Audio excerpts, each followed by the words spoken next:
What did you do?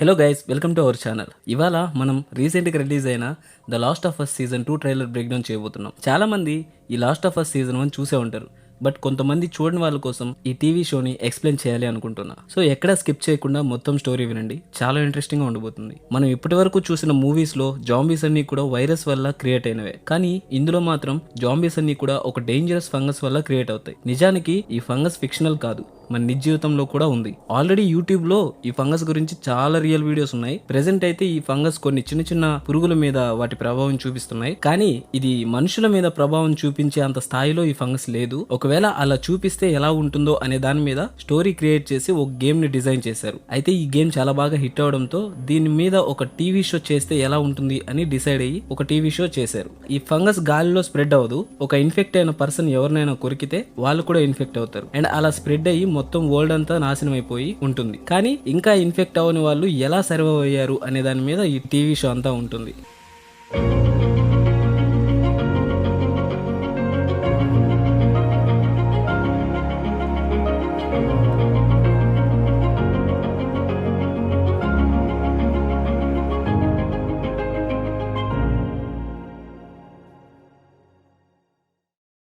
ఈ movie starting లో 1968లో ఒక టీవీ షోలో కొందరు సైంటిస్టులు మాట్లాడుతూ వైరస్ అండ్ బ్యాక్టీరియా కంటే ప్రమాదకరమైన ఫంగస్ ఈ భూమి మీద ఉంది అని, అది స్ప్రెడ్ అయితే మనుషులందరూ కూడా ఆ ఫంగస్ ఆధీనంలోకి వెళ్లిపోయి జాంబీస్ లా మారుతారు అని చెప్తారు. అండ్ అలా కొన్ని ఇయర్స్ గడిచాక 2003లో జోయల్ అనే ఒక single parent and daughter Sarah and brother Tom తో ఈ స్టోరీ స్టార్ట్ అవుతుంది. ఒక రోజు మొత్తం సిటీ అంతా ఎమర్జెన్సీ ప్రకటిస్తారు. అందరూ ఆ సిటీని వదిలి పారిపోతూ ఉంటారు. కానీ సారా స్కూల్ అవగానే పగిలిపోయిన వాళ్ళ నాన్న వాచ్ ని రిపేర్ చేయించుకోవడానికి ఒక వాచ్ షాప్ కి వెళ్తుంది. ఎందుకంటే ఆ రోజు వాళ్ళ నాన్న బర్త్డే, అందుకే సర్ప్రైజ్ ఇద్దాం అనుకుంటుంది. అండ్ వాళ్ళ నాన్న వాళ్ళ బ్రదర్ తో కలిసి డబుల్ షిఫ్ట్ చేయడానికి వెళ్తాడు. సో ఇంట్లో ఒక్కతే ఉండటం ఎందుకు అని వాళ్ళ పక్కింటి ఆంటీ ఇంటికి వెళ్తుంది. ఆ ఇంట్లో ఉన్న ఒక ముసలావిడ కొంచెం వింతగా బిహేవ్ చేస్తూ ఉంటుంది. అండ్ తర్వాత తన ఇంటికి వచ్చేస్తుంది. అండ్ జోయల్ కూడా వచ్చేస్తాడు. అండ్ అలా సారా నిద్రపోయాక జోయల్ కి ఒక కాల్ వస్తుంది, టామ్ ని పోలీసులు ఏదో ఒక చిన్న గొడవలో అరెస్ట్ చేశారు అని. ఇంకా సారాని ఒకదాన్నే ఇంట్లో వదిలేసి జోయల్ టామ్ కోసం వెళ్తాడు. అండ్ కొద్దిసేపు అయ్యాక ఏవో పెద్ద శబ్దాలు విని సారా మేల్కుంటుంది.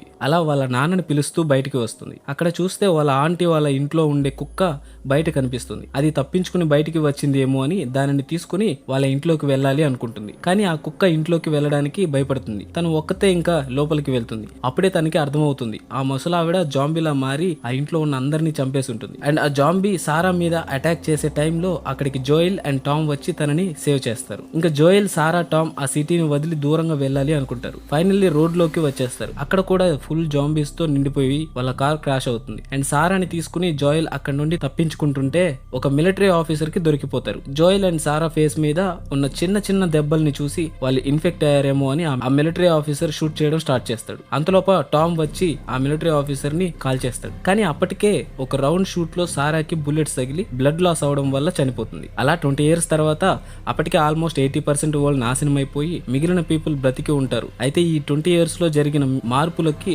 అనుగుణంగా ఉన్న పీపుల్ కూడా ఎలా సర్వైవ్ అవ్వాలో నేర్చుకుంటారు. అండ్ ఇన్ఫెక్ట్ అయిన జాంబీస్ నుండి రక్షణ కోసం వీళ్ళు ఉంటున్న సిటీ చుట్టూ ఒక పెద్ద వాల్ నిర్మించుకుంటారు. అండ్ ఇక్కడ గవర్నమెంట్ అండ్ మిలిటరీ వాళ్ళు డిక్టేటర్షిప్ నడుస్తూ ఉంటుంది. దీని పేరు ఫెడ్రా. అండ్ ఈ ఫెడ్రా డిక్టేటర్షిప్ నచ్చని కొంతమంది ఎదురు తిరిగే రెబలియన్స్ ఒక టీం అయ్యి దానికి ఫైర్ ఫ్లై అని పేరు పెట్టుకుంటారు. అండ్ జాయిల్ కూడా ఈ సిటీలోనే ఉంటూ తన కూతుర్ని పోగొట్టుకున్న బాధలో ఎప్పుడు స్ట్రెస్ అండ్ బిజీ వర్క్స్ చేస్తూ ఇన్ఫెక్ట్ అయిన జాంబీస్ ని బర్న్ చేస్తూ అండ్ సీక్రెట్ గా మిలిటరీ వాళ్లకు అండ్ కామన్ పీపుల్ కి కూడా డ్రగ్స్ అమ్ముతూ ఉంటాడు. అండ్ జాయిల్ కి ఒక పార్ట్నర్ కూడా ఉంటుంది, తన నేమ్ టెస్. యాక్చువల్ గా వీళ్ళిద్దరు రిలేషన్ కొంచెం కాంప్లికేటెడ్ గా ఉంటుంది. అండ్ నెక్స్ట్ చూసుకుంటే జాయిల్ ఉండే సిటీ పేరు బోస్టన్. అండ్ తన తమ్ముడు టామ్ మాత్రం యోమిన్ లో ఉంటాడు. అయితే అప్పుడప్పుడు జాయిల్ టామ్ సమాచారాన్ని రేడియోలో తెలుసుకునేవాడు. కానీ కొద్ది రోజులుగా టామ్ నుండి ఎలాంటి మెసేజ్ అండ్ కమ్యూనికేషన్ లేకపోవడంతో టామ్ ఏదైనా సమస్యలో ఉన్నాడేమో అనుకుని ఎలా అయినా టామ్ దగ్గరికి వెళ్ళాలి అనుకుంటాడు. అయితే అందుకు ఒక ట్రక్ ని సిద్ధం చేసుకుంటాడు. కానీ అందులో కార్ బ్యాటరీ ఉండదు. సో కార్ బ్యాటరీ కోసం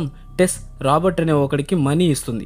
కానీ రాబర్ట్ మనీని తీసుకుని కార్ బ్యాటరీ ఇంకెవరికో అమ్మేస్తాడు. అండ్ అలా అమ్మింది ఫైర్ ఫ్లై రెబలియన్ టీమ్ లో ఉన్న మెర్లిన్ కి అని టెస్ అండ్ జాయల్ తెలుసుకుంటారు. అండ్ ఆ బ్యాటరీ వాళ్ళ దగ్గర నుండి తీసుకోవడానికి బయలుదేరతారు. అప్పటికే రాబర్ట్ టీమ్ కి ఫైర్ ఫ్లై టీమ్ కి ఫైరింగ్ జరిగి చాలా మంది చనిపోయి ఉంటారు. అండ్ మెర్లిన్ కి కూడా బుల్లెట్స్ తగిలి ఉంటుంది. ఇంకా చేసేది ఏం లేక మెర్లిన్ మీకు బ్యాటరీ ఇచ్చేస్తా, కానీ నువ్వు నాకు ఒక సహాయం చేయాలి అంటుంది. అండ్ నెక్స్ట్ ఎలీ అనే ఒక అమ్మాయిని చూపించి ఈ అమ్మాయిని వాల్ బయట ఉన్న ఫైర్ ఫ్లై అవుట్ స్టేషన్ దగ్గర డ్రాప్ చేయమని డీల్ చేసుకుంటుంది. ఆ డీల్ కి జోయల్ ఒప్పుకొని ఇంకా అక్కడి నుండి బయలుదేరతారు. అలా వెళ్లే దారిలో వీళ్ళకి ఎదురయ్యే సమస్యలు అండ్ వీళ్ళు కొంతమందిని రెబలియన్స్ నుండి తప్పించుకుంటూ అండ్ మోస్ట్లీ వాళ్ళ బయట ఉన్న జాంబీస్ నుండి తప్పించుకుంటూ ఉంటారు. అండ్ అలా వెళ్లే దారిలో ఎలీని ఒక జాంబీ బైట్ చేస్తుంది. కానీ ఎలీకి ఏ ఇన్ఫెక్షన్ స్ప్రెడ్ అవ్వదు. తనకున్న ఇమ్యూనిటీ పవర్ ఆ ఫంగస్ ని కూడా తట్టుకుంటుంది. అప్పుడు జోయల్ కి అర్థమవుతుంది. సో ఈ అమ్మాయిలో ఉన్న ఇమ్యూనిటీ ఎంతో తెలుసుకుని దాన్ని క్లోన్ చేసి వ్యాక్సిన్ కనుక్కోవడానికి ఫైర్ ఫ్లై టీమ్ చూస్తున్నారు అని. సో ఈ అమ్మాయి ఎంత ఇంపార్టెంట్ అని జోయల్ కి అర్థమవుతుంది. అండ్ అలా ఫైనల్లీ జోయల్ తమ్ముడు అయిన టామ్ ఉన్న ప్లేస్ కి రీచ్ అవుతారు. అక్కడ ఒక చిన్న టౌన్ ఒకటి నిర్మించుకొని full electricity, school, hospital,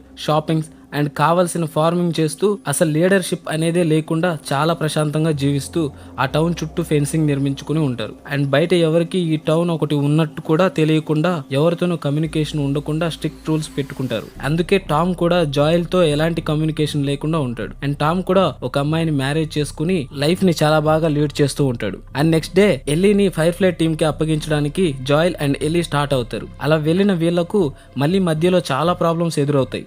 and finally ఒక చిన్న ఇష్యూలో జాయల్ అండ్ ఎల్లీ కొందరు రెబలియన్స్ కి దొరికిపోతారు. అండ్ వాళ్ళు ఎవరో కాదు, ఫైర్ ఫ్లై టీమ్. అండ్ అక్కడికి వెళ్లే కంటే ముందుగానే మెర్లిన్ చేరుకుని ఉంటుంది. అండ్ జాయల్ కాన్షియస్ లోకి వచ్చాక ఎల్లీ ఎక్కడ అని అడుగుతాడు. తను సేఫ్ గా ఉంది అని మెర్లిన్ చెప్తుంది. అండ్ తనని జాగ్రత్తగా తీసుకొచ్చినందుకు థ్యాంక్స్ అని కూడా చెప్తుంది. ఇక నువ్వు వెళ్ళిపోవచ్చు అంటుంది. కానీ జాయల్ కి ఏదో అనుమానంగా అనిపించి నేను ఎల్లీని చూడాలి అని గట్టిగా పట్టుబడతాడు. అప్పుడు ఇంకా మెర్లిన్ అసలు మ్యాటర్ బయట పెడుతుంది. తనలో కార్డిసెప్స్ ఫంగై పెరుగుతుంది. అండ్ ఏవైనా జాంబీస్ ఎలిని కరిచినప్పుడు ఆల్రెడీ తనలో ఉన్న కార్డిసెప్స్ ఆ ఇన్ఫెక్షన్ స్ప్రెడ్ అవ్వకుండా ఇమ్యూన్ చేస్తుంది. అండ్ ఇప్పుడు మేము ఆ ఫంగస్ ని బయటికి తీసి ల్యాబ్ లో క్లోన్ చేసి వ్యాక్సిన్ తయారు చేయబోతున్నాం అని చెప్తుంది. అండ్ జోయల్ కి ఒక విషయం అర్థం అవుతుంది. మామూలుగా ఫంగస్ మోస్ట్లీ బ్రెయిన్ లో పెరుగుతుంది. అంటే ఇప్పుడు ఆ ఫంగస్ ని బయటికి తీయాలి అంటే ఎలీ బ్రెయిన్ కట్ చేయాలి. అలా చేస్తే ఎలీ చనిపోతుంది అని అక్కడ నుండి అందరినీ గన్ తో షూట్ చేసి చంపేసి ఎలీని కాపాడి బయటకు తీసుకొస్తాడు. అండ్ తన బ్రదర్ టామ్ ఉన్న టౌన్ కి వచ్చేస్తారు. ఇక్కడితో సీజన్ 1 ఎండ్ అవుతుంది. ఇవి మొత్తం 8 ఎపిసోడ్స్ ఉన్నాయి. నేను చాలా వరకు స్టోరీ మెయిన్ ప్లాట్ మాత్రమే ఎక్స్ప్లెయిన్ చేశాను. బట్ మీరు ఈ సీజన్ లో అన్ని ఎపిసోడ్స్ చూడండి. చాలా అంటే చాలా ఎక్సైటింగ్ గా ఉంటుంది. వాళ్ళ జర్నీ అంతా కూడా హరబుల్ గా